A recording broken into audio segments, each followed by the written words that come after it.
Hey everybody, Nathan Bove here with some financial context. I want to talk to you today about retirement plans.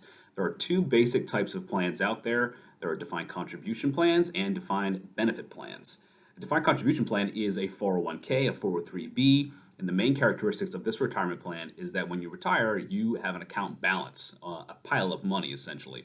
A defined benefit plan does not have that.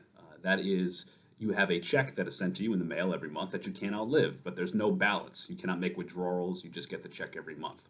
There are pros and cons to both of these, of course, but for the most part in our history as an economy in our country, uh, it was really just defined benefit plans until the late 1980s and into the 90s. In fact, the very first retirement plan offered by an employer was an American Express in 1875. Banking, railroad, public utilities, all started to offer defined benefit pension plans at that time, and it would continue to grow. In the 1940s, we saw the largest increase in pension plans, and by 1950, 25% of private sector workers were covered. And 10 years later, 50% of private sector workers were covered. Now, in the late 60s, we started to run into problems with pensions. Some companies, most notably Studebaker, the automobile manufacturer, failed and went bankrupt and reneged on all their pension promises to their employees. And this obviously caused an uproar. NBC even ran a broadcast called Pensions, the Broken Promise.